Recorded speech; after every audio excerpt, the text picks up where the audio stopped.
তো গাইস আগে টিকটক ভিডিওটা দেখো, তারপরে এই ভিডিওর ফানি কমেন্টস পড়বো। Let's go. মায়া সেদিন টের পাইবা তুই আড়াই মাতার ছায়া।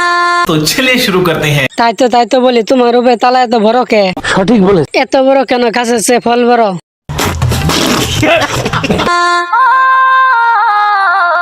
ভালোবাসা নয় রে বন্ধু দুই দিনের পুতুল। তোমার আম গাছ থেকে কয়েকটা আম আমার কাছে পাঠিয়ে বাকলে। এই দুইটা জিনিস কি দিয়ে বানাইছে সে সুন্দর লাগতেছে গো। বলেন কি? सोने यूं तेरा शर्माना मेरी जान ना ले ले कान के पीछे जुल्फ छुपा সবাই দুই দিন করে খেয়ে ফেলে বড় করে ফেলছে। উপরে যদি এমন অবস্থা হয়, নিচে কি অবস্থা হয়েছে? ना मेरी जान क्या कहने सालमा तो तेरा नखरा इसके পেঁপে দুটো অনেক বড় বড় হয়েছে। নিজের জিনিস সবসময় নিজে দেখতে নেই।